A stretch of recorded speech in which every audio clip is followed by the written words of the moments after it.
is the trend is towards this. We abstain from any direct control over our actions on a global scale. We let these, we throw our hands up in the air and say, let's have these free market forces guide our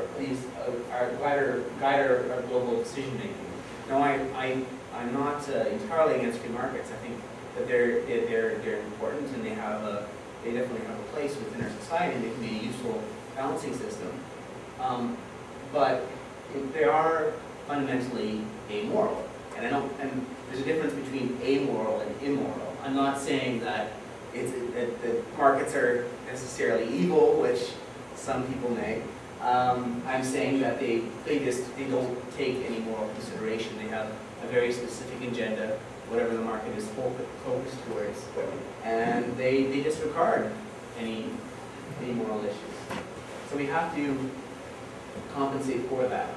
I think this is something that we have to. This is a big area of ethical innovation, where we actually have to. We can't just throw our hands up in the air. We have to take responsibility for our actions as a global community.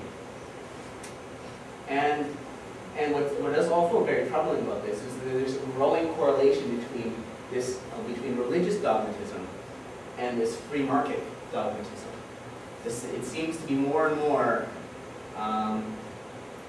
that the people who are preaching big religion are also preaching big free markets, less market regulation. Like, it just seems to be like it's the wagons are circulating forward. Or at least the two spheres of, if you have like the Venn diagram of all the people here who devoutly believe in the free market, and you have all the people here who devoutly believe that there is some sort of religious force guiding their lives, and decreeing on high how they should live their lives. They're just sort of merging right into this one big circle that is the same. And I think that this is definitely another large area of concern.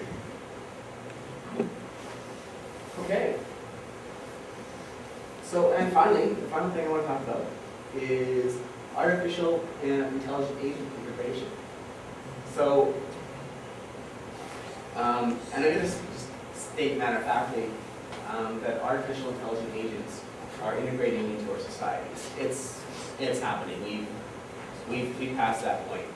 They're already making lots of decisions for us. You may not realize just how much of your life is governed by computer algorithms. And there's also when I talk about artificial intelligent agents, I use that phrase in sort of a broader sense than some people do.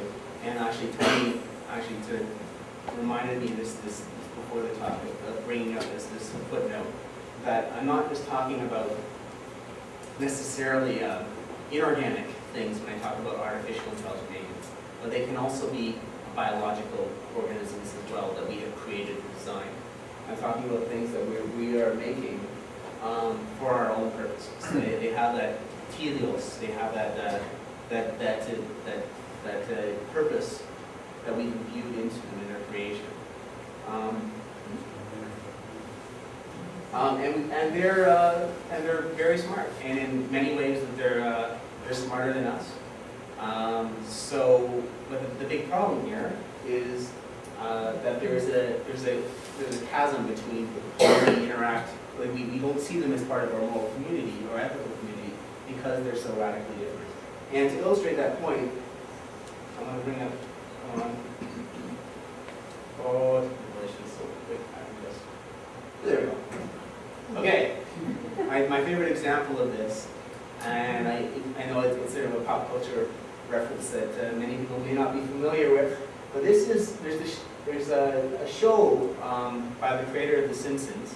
His follow-up was called Futurama, and the idea was released as a millennium, and it's about this young man, Fry, who's frozen at the millennium and then awakes to find out that he awakes at the 3000 CE. So he misses this millennium and wakes up for the third millennium celebrations. And he's in the future. feature, and there's all these quirky characters. And one of the supporting characters is this robot called a hedonism bot, who makes an appearance every once in a while.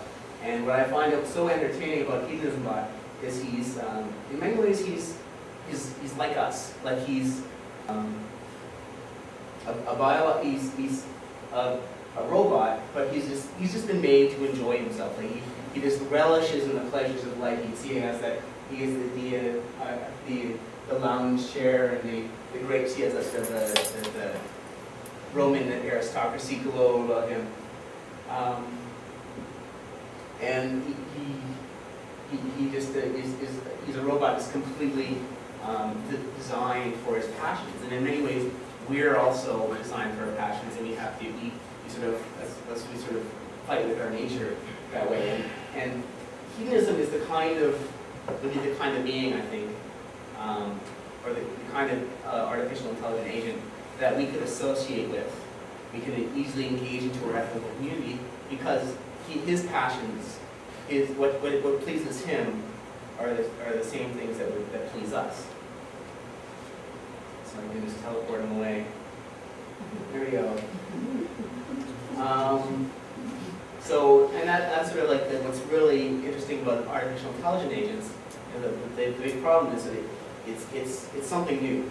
One of the tried and true deontological rules that we have, and you can see that it's been innovative in pretty all cultures on Earth, where it wasn't innovative, it was quickly adopted.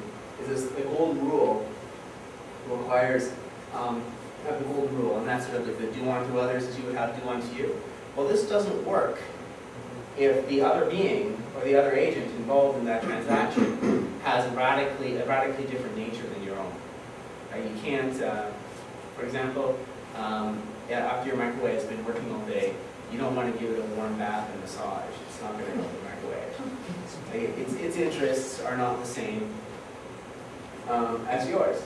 And when we design these systems, I think what makes them truly alien to us, and why it really requires ethical innovation, is that exact notion that their interests are radically different than our own. We can't easily identify with them, so we can't really identify what causes an artificial agent suffering or what causes it pleasure. It's very hard for us to identify how we can treat them ethically, and what moral system we can apply to them. So I submit that this is one of the big challenges that ethics will be facing in the 21st century, is this idea that we integrate AIs into the sphere of ethics. It's going to actually require us to reevaluate the foundations of the moral system. Okay. So the last slide. I have some take-home messages for you. So just some basic points, because I know it's been a little bit of a long talk. So I just like to give you okay, this is what I want you to remember of what I said. So the first thing here, and this is just a thing I took for granted, but it's a fun one. I think technological innovation necessitates ethical innovation. The second thing is moral systems are heuristics. So when you have a moral, some sort of a system you live by, it's a heuristic for searching the problem space of optimal social actions and interactions. Okay? The third point is, in the 21st century, our moral systems must be innovative and unfettered by dogma. This necessitates an ethical approach. And finally, don't treat your microwave the way you want to be treated. Treat your microwave the way it wants to be treated. Okay? So thank you very much.